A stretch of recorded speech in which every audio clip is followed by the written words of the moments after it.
Hello everyone and welcome to Usability. Today we are going to see how to play Soul Tide on PC using the brand new BlueStacks 5 that is designed for blazing fast speed and high-octane action. It packs a punch with mega performance upgrades and it has faster performance than any other high-end Android device or Android platform.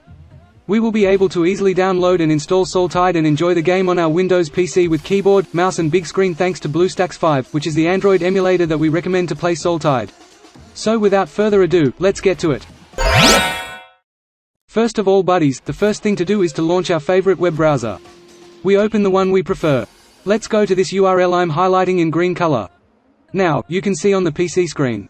You don't need to type it, because I added a clickable link in the description of this video and the first pinned comment. We landed at this point on our own website of Usability, in which we have a nice detailed demonstration on how to obtain Soul Tide on PC. We scroll lower a tad and click on the Download Game on PC button. After clicking on that link, we reach the website of BlueStacks, which the Android emulator that we are going to use to get access to this game Soul Tide on PC. It is now obvious that we access some pros of preferring using the emulator.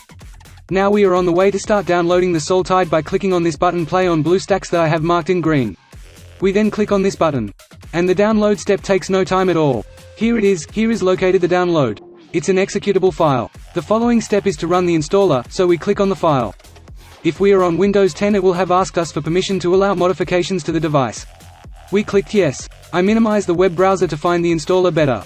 The installer is very simple. It contains two possibilities, install, and setup path. I am going to explain what setup path genuinely does. We merely click it, and we realize that they got here the path where your emulator can be put in. If we want to change for better this directory we need to click on the Browse option, and therefore we opt for another folder and install the emulator specifically where we desire. To keep it simple, just set it where it is. I simply click back, and I just click on Install. Now, there it is.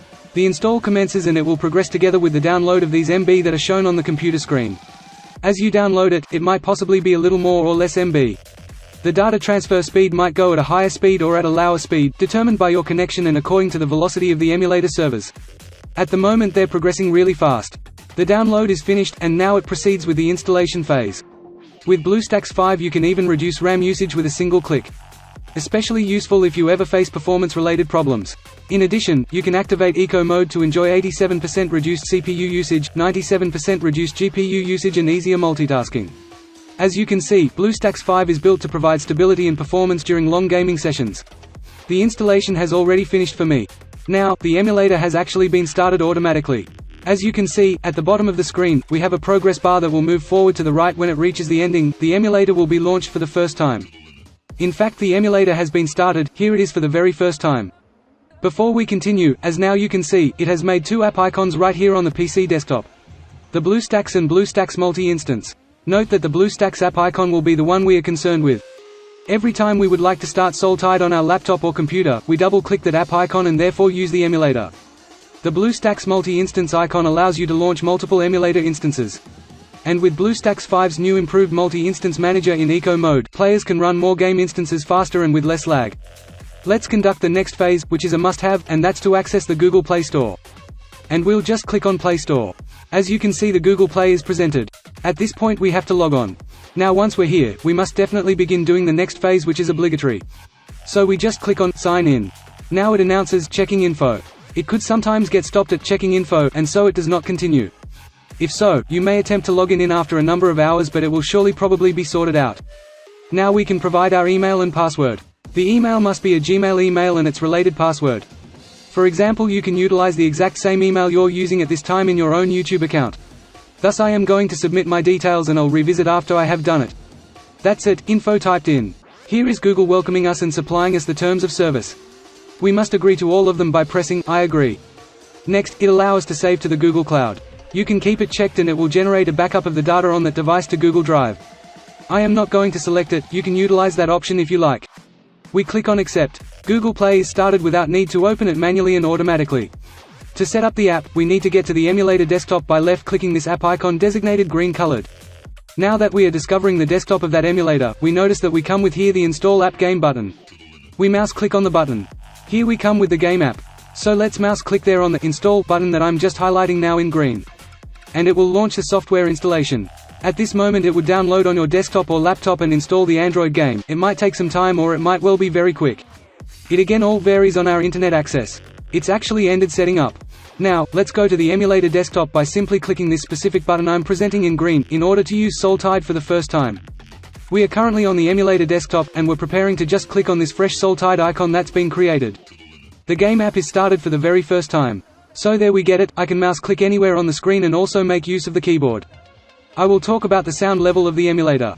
This is here. We have the icon of higher volume along with the icon of lower volume, this way we won't depend on the Microsoft Windows volume to increase or decrease the sound of your emulator. And to appreciate the experience to the maximum, we can activate the big screen, for which we have two alternatives. This is simply the very first one. We click on that software icon that I am basically mentioning in green. And the display screen is maximized, experiencing one border on top, one at the right and the third one at the bottom. If we choose to run the game using all the screen, we press on this software icon. And we might presently be enjoying the Android game in full screen mode. To stop the full screen setting, press the F11 key.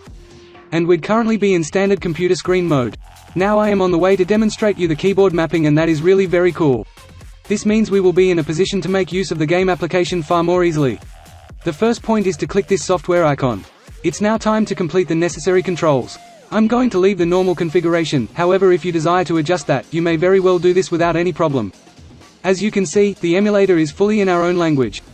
From time to time it occurs that the emulator is launched in the erroneous language, for example, in Chinese language. And to set it up in the proper language we click here to the cogwheel. And right here throughout other controls, we just click on the language drop down. We can go with the language we like, Spanish, Chinese, and so forth. When the language is determined, we are going to save. The emulator would reboot, along with the video game, next time we use it, will as well be in the picked language. Now, you can find another thing that we must take into consideration, and it's that we will receive a message from Google indicating that a brand new device has been associated with our own Google account. It will likely check with us if we are the individuals who have connected that device. Yup, we may not be troubled, considering that the emulator is acting as an Android device. And to determine which smartphone or tablet is being emulated, we come back here, to the cogwheel, and we just click on it. And we browse here to the model selection. And here we realize that the emulator is acting as a Samsung cell phone. And so we're going to receive an email saying that a new Samsung device has been connected to our Google account.